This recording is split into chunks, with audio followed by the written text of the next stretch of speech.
Encontrar un remedio para este deterioro, no solamente las crisis, sino el deterioro cognitivo que está produciendo esa mutación. Porque aquí no estamos hablando de solamente crisis. La crisis es lo que vemos externamente. Y achacamos el deterioro a las crisis, cuando en realidad el deterioro se debe a la mutación que genera actividad epiléptica. Entonces, lo más importante es diseñar nuevas moléculas que puedan selectivas para estas mutaciones. Y eso nos espera pues un recorrido todavía muy largo, yo no lo sé.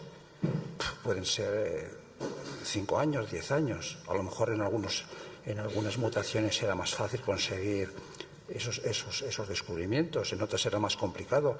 En las que son más, digamos, de alguna manera más prevalentes, ya las investigaciones son mucho más amplias, hay más fondos, al ser una enfermedad, aunque sean raras, son menos raras algunas que otras. Por ejemplo, el diabetes menos raro que el Ohtahara, por ejemplo.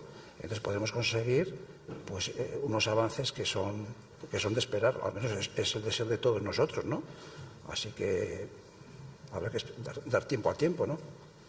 Bueno, pues vamos a comenzar el turno de preguntas. Por favor, si van levantando la mano, vamos pasando los micrófonos. Lo que sí nos gustaría es que se identificara cada persona que habla para poder conocer. Allí arriba, por favor. Es que no veo muy bien desde aquí.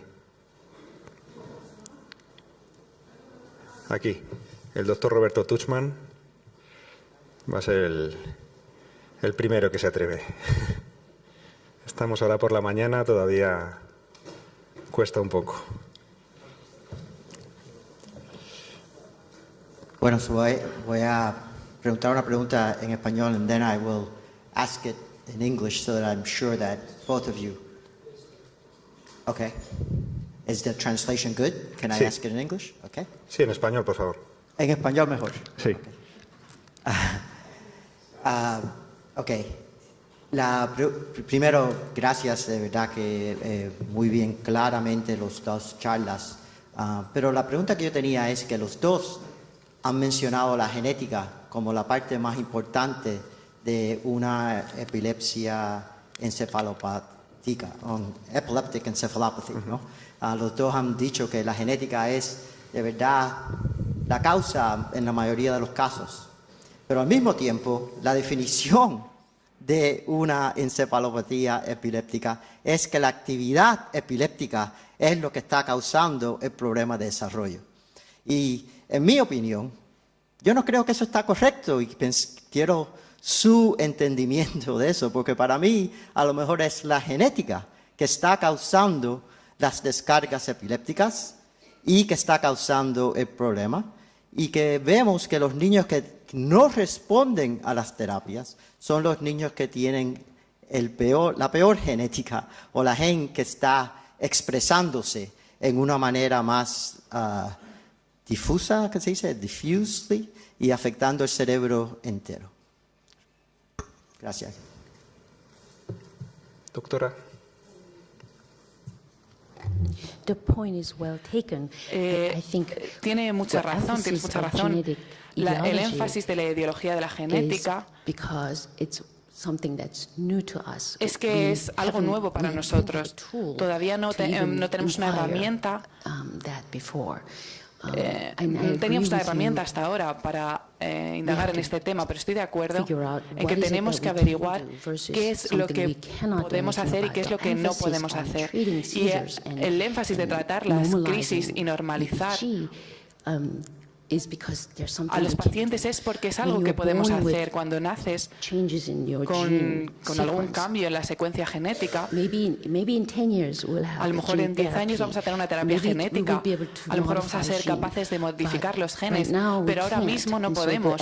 Así que el énfasis lo ponemos siempre en tratar la epilepsia, en intentar parar las crisis. Y por supuesto, el mejor ejemplo es el tratamiento temprano en los casos de los espasmos infantiles. Cuando se tratan prematuramente, hay oportunidades de que al final el paciente mejore. Así que la definición sigue siendo la misma. La encefalopatía epiléptica tiene la misma definición, pero queremos subrayar la importancia de la genética porque estamos empezando a investigar este nuevo campo y no sé cómo es en España, pero nosotros hemos tenido muchos problemas para que las aseguradoras nos paguen estas pruebas genéticas y ahora mismo nuestro principal desafío es conseguir el diagnóstico correcto de los pacientes y por eso hemos puesto el énfasis en la parte genética.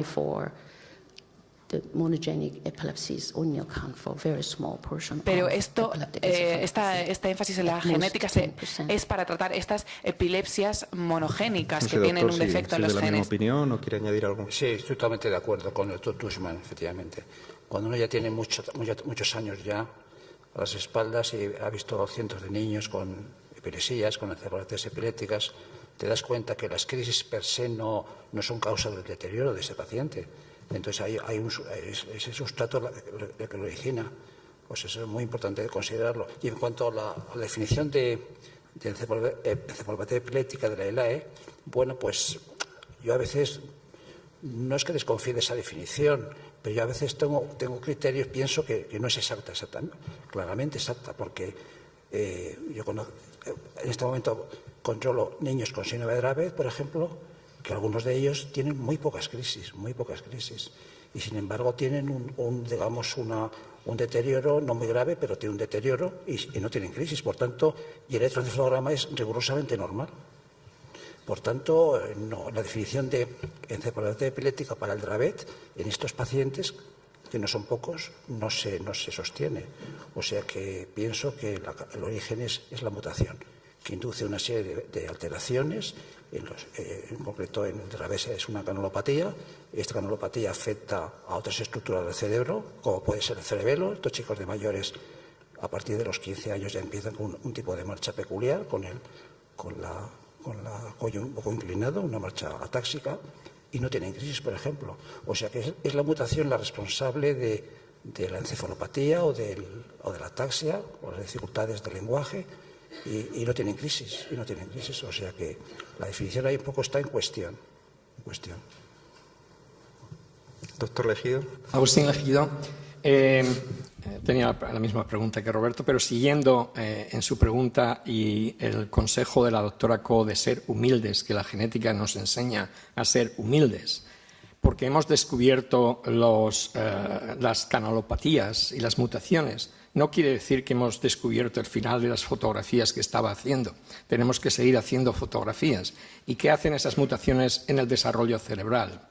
Y está muy claro en la clasificación que la doctora Coe ha hecho de reversibles, que son pocas, el West, el DUS. Yo no he visto muchos DUS, pero no son reversibles, continúan con una encefalopatía severa.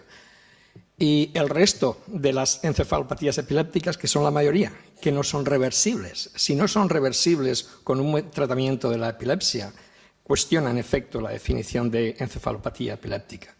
En la encefalopatía mioclónica precoz frecuentemente se asocian disgenesias y muy importantes en el cerebro cuando no se encontraba nada y no se hacían. Ahora ya tenemos la respuesta de la genética, pues bueno, no sé si esa es toda la respuesta, ¿verdad? Porque en muchos casos recuerdo uno de un paciente que eran muy proactivos los papás y entonces no tenemos la genética, pero se hacen estudios microscópicos y se encuentran anomalías estructurales microscópicas muy importantes, ¿verdad?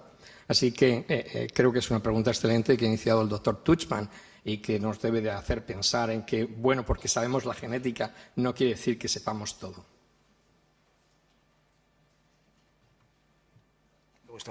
Está también el capítulo de los genes moduladores, pero claro, genes moduladores que son desconocidos porque no tenemos un panel específico para ellos, pero no vamos a echar la culpa de muchos trastornos solamente al gen mutado que aparece en ese análisis a ese paciente. Seguramente hay otros genes moduladores que intervienen también en los mecanismos de epileptogénesis y de neurodesarrollo y de formación de espinas dendríticas, etcétera, etcétera, de redes cerebrales que todavía se desconocemos. O sea que hay que seguir haciendo fotografías, como dice el doctor Legido, para seguir investigando. Estamos empezando en este momento. Yo hace muy pocos años, para mí era esto totalmente desconocido. Yo recuerdo cuando, de mucho más joven, de residente y adjunto joven, el síndrome de West se catalogaba entre sintomáticos y criptogénicos. No existía el concepto idiopático, no existía ese concepto. O eran sintomáticos o eran criptogénicos ocultos. Actualmente esa clasificación no se sostiene. Aquellos que eran criptogénicos en realidad eran idiopáticos. O sea que, y estamos empezando ahora mismo esto. Yo espero que encontremos el camino final, especialmente para el tratamiento.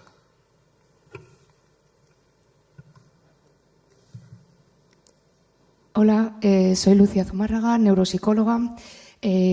Cara al doctor Bermejo, que estaba hablando del tratamiento, es lo que al final a nosotros más nos preocupa, que en el día a día trabajamos con los niños más desde el punto de vista de la rehabilitación cognitiva, la rehabilitación sensoriomotora, funcional.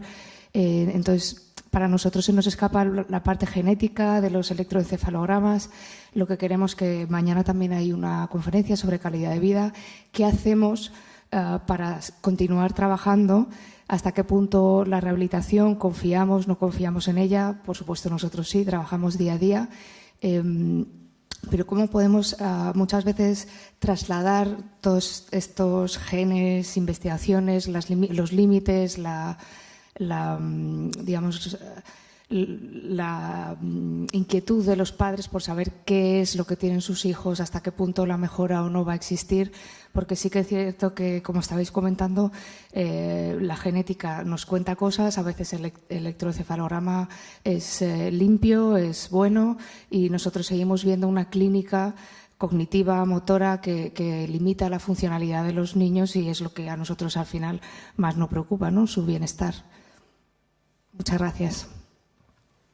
Bueno, no hemos hablado de la terapia cognitiva, de los tratamientos de estimulación, de la atención temprana, que para mí es súper fundamental, porque no solamente los fármacos son útiles para estas epilepsias. En concreto, los casos que he expuesto yo, desafortunadamente, pues no han sido útiles. Hay encefalitis epiléptica, hay epilepsias que no son útiles los fármacos.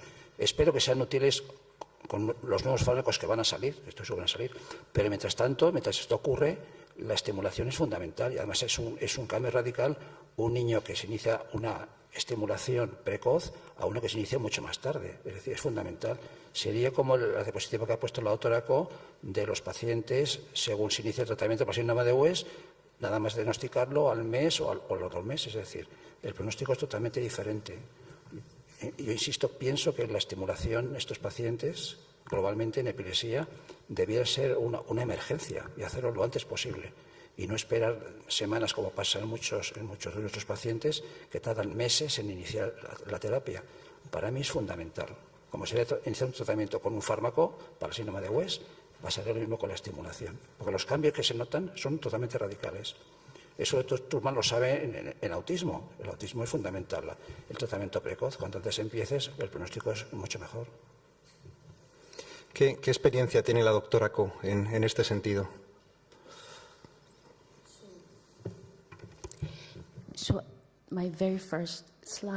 En mi primera diapositiva, lo que quería hacer era informar a todo el mundo de que todos tenemos cambios en nuestros genes, pero hay algunos cambios que no toleramos, y esos son los que tenemos que tratar. Por ejemplo, los cambios en el canal de sodio, pero eso no debería evitar que hagamos todo lo que podamos para optimizar los resultados. Y creo que la epilepsia es una actividad cerebral anormal. Hay una serie de actividades que bombardean nuestro cerebro, y la rehabilitación, el hecho de proporcionar una estimulación fisiológica, solo puede cambiar, modificar esta actividad anormal del cerebro. Por ejemplo, hacer ejercicios simples como caminar. Ahora sabemos que estos ejercicios pueden generar nuevas neuronas. Así que hay algunas cosas que sí que podemos hacer. Tenemos que centrarnos en lo que podemos hacer e intentar revertir las consecuencias de la encefalopatía epiléptica lo máximo que podamos. Por ejemplo, alguien que esté en la cama sin hacer nada no va a tener los mismos cambios de alguien que tenga una vida más activa. Así que no creo que debáis de hacer las cosas de forma diferente. Lo único que queremos hacer es entender la etiología específica, pero no debemos de empezar a hacer las cosas diferentes o tratar a los niños de formas diferentes. Y ocurre lo mismo con las familias. Cuando tienen el diagnóstico, no va a causar ninguna diferencia. Es un gen. Al final, tu hijo es el mismo, es un gen el que cambia. Así que no podemos empezar a pensar de forma diferente porque todos tenemos cambios en nuestros propios genes. Doctor. Doctor Legido. Sí. Uno de los aspectos que la genética ofrece es una relación con el pronóstico en muchos casos. Falsas expectativas en la vida crean frustración. Niño con hipoxisquemia severa, cerebro completamente destruido, es muy duro, pero no se le puede pensar, decirle a los padres, como Donald D'Acato, por ejemplo, el programa de Filadelfia, pretendía hacer de que va a ser de esto normal. Y también en cuestión de capacidad de trabajo hay limitación. Es decir, que yo pienso que en aquellos casos de encefalopatías, si se puede conseguir, asociadas a una mutación genética que implica un pronóstico malo, horrible, que no va a servir de nada, yo creo que eso hay que utilizarlo de una forma. No quiere decirle, bueno, su hijo no va a hacer nada, no se le puede hacer nada, no queremos verla más aquí en el hospital. Pero hay que ser consecuente, objetivo y entonces apoyar a la familia. Pero no, el autismo es otra cosa completamente distinta, ¿verdad? Hay una gran capacidad, si bien no sabemos cómo funcionan las terapias. Hay una gran capacidad. Pero las encefalopatías epilépticas no reversibles que tú has puesto ahí y los casos que ha presentado el doctor Martínez Bermejo indican que en esos casos la terapia va a hacer muy poco. Fernando Mulas, Neuropediatra de Valencia. Bueno, partiendo de la base de que estamos de acuerdo de que la base del problema es la alteración genética, tenemos que tener en cuenta que lo que nosotros tratamos desde el punto de vista médico, lo que podemos hacer, como comentaba la compañera, es la intervención para subsanar las descargas epilépticas, que eso creo que, no sé qué opinas, te preguntaba eso, hasta que Montosa también es un factor muy importante para el mal pronóstico de los sujetos, no solamente la base genética, sino el no controlar adecuadamente el paciente. Y la segunda parte de la pregunta es si realmente hay un determinismo genético tan importante que va a condicionar un mal pronóstico. A veces, ¿qué autocrítica podemos hacer los médicos que usamos fármacos de forma, pues no diría yo exagerada, pero a veces un fármaco, otro? Eso también, los fármacos producen un deterioro en el potencial desarrollo cognitivo del sujeto. Bueno, difícil responderte a eso. Yo creo que efectivamente controlar las crisis es importante, pero en base sobre todo al control de la actividad epileptiforme intercrítica, porque es la actividad epileptiforme intercrítica, tanto en vigilia y especialmente en sueño, la que deteriora a los niños, deteriora el neurodesarrollo. Por tanto, es importante el uso de fármacos de forma precoz y tratar de evitar esas descargas. Y, por supuesto, a consecuencia de ello, tener menos crisis o no tener crisis. Y siempre pensando que los fármacos efectivamente pueden afectar la atención y otros aspectos del desarrollo, pero los fármacos son fundamentales. Pienso que en este momento, y sobre todo en patología genética, más importantes que en otra patología. En el síndrome de West tenemos el ejemplo. El síndrome de West, si no tratamos precozmente con vigabatrina o con ACTH, pues ese paciente claramente se deteriora y es un deterioro que luego es difícil recuperar, más difícil de recuperar. O sea que los fármacos antipiréticos son fundamentales. No estoy de acuerdo, por supuesto, pero que por eso quería enfatizar en que no solamente es la genética, es que tenemos el uso de fármacos adecuadamente, sin que se exagere de tratar de controlar todas las crisis, que a veces produce un deterioro, pero hay que jugar esa ambivalencia. Estoy de acuerdo completamente contigo. Claro, y seguramente saber la genética es importante de ese paciente, porque pues existe un tratamiento específico para esa mutación en concreto.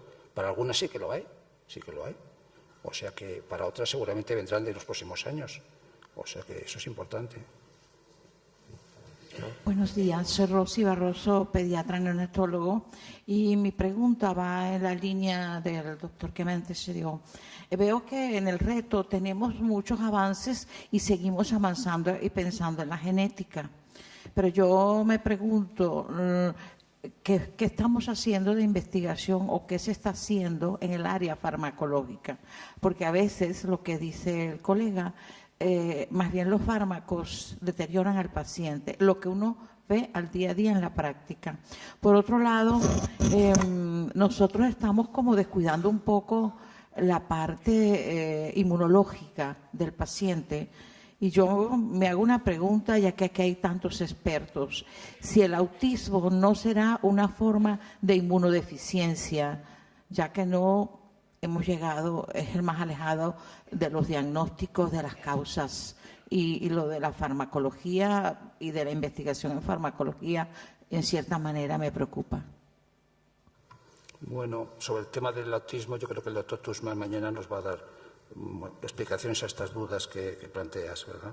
En cuanto al desarrollo de los fármacos antiepilépticos, bueno, pues en los últimos 20 años el desarrollo ha sido enorme en cuanto a nuevos diseños de moléculas y nuevos fármacos. Muchos de ellos han dejado de comercializarse por efectos adversos graves y otros, en cambio, pues no tienen tantos efectos adversos. Algunos sí que tienen, pero la mayor parte, en dosis apropiadas, no suelen producir efectos adversos importantes. Y el diseño de un nuevo fármaco lleva del orden de 10 a 15 años. Cuando un fármaco sale, lo podemos disponer de él en la farmacia, ese laboratorio ha estado investigando más de 15 años en esa molécula. Y, o sea que es una labor enorme y cada año, cada 2 años salen nuevas moléculas. Muchas de ellas, digamos, con el uso clínico, el uso comercial, se desestiman.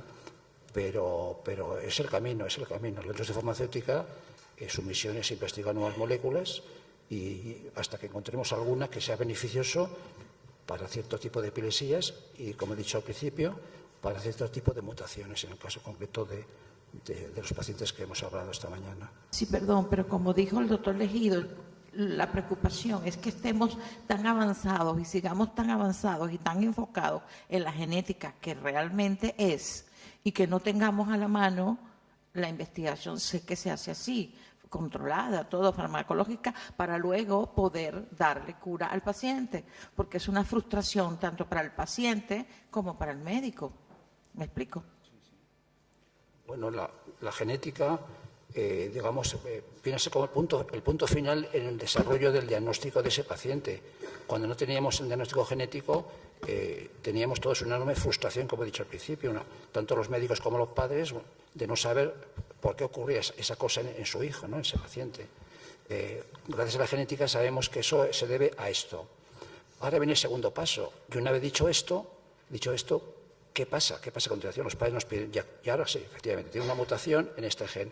Y ahora, doctor, ¿qué hacemos a continuación? Bueno, pues es el camino que nos toca ahora. Es la siguiente fotografía que tiene que aparecer. Estoy seguro que va a aparecer. Tiene que aparecer. Puede tardar 1 año, 10 años, 15 años, pero esto va a aparecer nuevas moléculas. O sea que la genética tiene eso. Ha sido un gran avance, pero también pues una frustración, porque los padres se piensan que, sabiendo que tiene su mutación, pues todo se va a solucionar. Y como ha dicho el doctor Legido, pues no se va a solucionar. No se va a solucionar. Y casos, habrá que decirle que con esa mutación, el 100% de los casos publicados evolucionan muy mal. Son encefalopatías muy graves. Pues también es bueno decirlo para evitar falsas expectativas a esas familias. Es importante. Por favor. Buenos días. Yo soy María Isabel Morosini, soy personal de sanidad, aunque me pilla muy lejos la neurología. Soy microbióloga, pero vengo por razones afectivas. Tengo una sobrina nieta con un síndrome de West diagnosticado en Argentina, que está a punto de cumplir 5 años y es lógicamente por ignorancia, es la primera vez que escucho que existe posibilidades de reversión en el síndrome de West. Esta niña fue diagnosticada de inmediato y tratada con una mezcla de medicamentos, como dijo usted, una combinación de medicamentos, vigabatrina, no sé, no quiero andar mucho en el caso particular de ella, ¿no? Pero ayer recibió su última dosis de valproato, nunca más tuvo crisis epilépticas, tiene un cierto retraso en su desarrollo, sobre todo físico, habla poco, pero cuando habla se le entiende perfectamente lo que dice y lo que quiere decir, al punto que creemos que no habla porque no le interesa mucho. Entonces, mi pregunta es si usted nos puede decir, en un caso como este, por supuesto prometo no decir nada a sus padres, ¿qué grado de reversibilidad puede tener esta afección? Y si nos hubiéramos beneficiado de conocer en su momento porque no se le hizo ningún diagnóstico genético. Perdón un segundito. Quería hacer una indicación. Estas mesas redondas, como al final del día vamos a tener una mesa redonda el doble de tiempo, mucho más larga, sí que me gustaría que durante estas mesas redondas se tratasen específicamente, o sea, no se tratasen casos particulares, sino cuestiones más genéricas, y en la mesa redonda final del día pues ya podemos tocar algún caso más particular, pero en cualquier caso, ya que está formulado, doctor. Bien, bueno, el síndrome de West efectivamente es un síndrome con un espectro evolutivo bastante amplio. Tenemos casos muy graves, un niño que tiene un síndrome de West a consecuencia de una polimicrogiria, por una lisencefalia, por ejemplo, un error congénito de metabolismo grave, pues sabemos que ese niño pues le podremos quitar los espasmos con tratamiento, pero lo que no vamos a evitar, digamos, es la evolución hacia una encefalopatía, porque la encefalopatía se debe no a los espasmos, se debe a esa polimicrogiria o a esa lisencefalia, ¿verdad? Pero sí que yo he conocido muchísimos casos de síndrome de West, lo que llamamos entonces los años 90, 80, sobre todo 80, que llamamos criptogénicos, ocultos, de etiología oculta, lo que ahora se denomina probablemente sintomáticos, que un tratamiento precoz a las 24 horas, 48 horas del inicio del diagnóstico, pues evolucionaban muy bien, o con leves retrasos del lenguaje, o cosas muy leves. Incluso hay pacientes que están totalmente recuperados. O sea, yo eso lo he visto, y en el síndrome de West, con su tratado de disarritmia y tratamiento ACTH inmediatamente el mismo día. O sea que hay de todo, hay de todo. Cuando es una mutación grave, una mutación compleja, que afecta a una coronopatía severa, pues el pronóstico va a ser muy malo también. O sea que el síndrome de West es importante saber la etiología. Hola, buenos días. Mi nombre es Ángeles Goñi, soy madre de una niña que padeció en su día síndrome de West. La verdad es que a día de hoy está muy bien, en la línea de lo que usted dice. Tiene su porqué, tiene su base en una heterotopía en banda y entonces, lógicamente, tiene un retardo en lo que es la capacidad cognitiva. Aún así está haciendo una formación profesional básica, o sea que en ese sentido no nos podemos quejar. Mi pregunta era, al hilo de lo que decía la doctora, la parte autoinmune, y aprovechando un poco, está usted aquí y veo que tiene experiencia en relacionarlo con la celiaquía. Entonces, quería si era posible que nos hiciera un pequeño comentario en este sentido. Bueno, la patología autoinmune y ahora recientemente la patología inflamatoria en la epilepsia, que está en los últimos años haciendo un desarrollo de investigación enorme, seguramente juega un papel. Tenemos encefalitis autoinmunes, pero no es el caso de aquí. Yo creo que estas enfermedades, estas enfermedades epilépticas, la patología autoinmune no ejerce un papel importante en este caso. Sí, por ejemplo, en el síndrome de Landau-Kleffner o en el síndrome de epilepsia con punta onda continua durante el sueño, efectivamente, ahí puede haber patología autoinmune seguro, y seguro que la hay, especialmente en Landau-Kleffner. En cuanto al tema de la enfermedad celíaca, bueno, sabemos que es una enfermedad autoinmune, hay un fenómeno inmunológico que se expresa básicamente sobre el intestino delgado, produciendo un síndrome de mala absorción, pero el órgano diana también afecta a muchas estructuras del organismo, desde los dientes hasta el iris, hasta el sistema nervioso. Y lo que produce es, en la enfermedad celíaca, digamos, produce sobre todo un cuadro de ataxia ligada al gluten, o sea, se llama el síndrome de epilepsia gluten celíaca. En cuanto a epilepsia, efectivamente hay casos asociados a enfermedad celíaca. Tenemos el cuadro descrito por el doctor Giuseppe Gobi en Italia, tales prevalentes, son un síndrome que se caracteriza por calcificaciones occipitales bilaterales, epilepsia occipital y enfermedad celíaca, es bien conocido. Entonces, en cuanto a la prevalencia de epilepsia globalmente en la enfermedad celíaca es más elevada que en la población normal. Si en la población normal, al menos en España, la incidencia de epilepsia es el 0,8% de la población, en pacientes celíacos sube al 1,5, me parece. O sea que es estadísticamente negativo. Pero es un cuadro global de epilepsia. En cuanto a encefalopatías epilépticas, no tengo yo conocimiento que la enfermedad celíaca está relacionada con una encefalopatía epiléptica. Doctora, ¿usted tiene algún dato al respecto?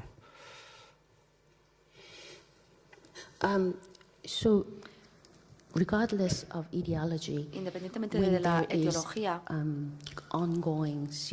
cuando tenemos una actividad de crisis constantes, sobre todo cuando es continua, como en crisis infantiles, espasmos infantiles, tenemos alto voltaje, un bombardeo de descargas epilépticas en el cerebro.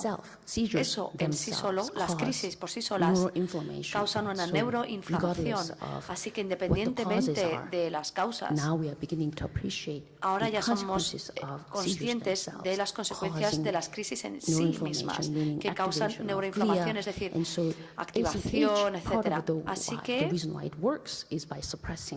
¿por qué funciona el ACTH? Pues porque suprime. Igual que en el caso de la SCS. Así que en esos casos están relacionados y el tratamiento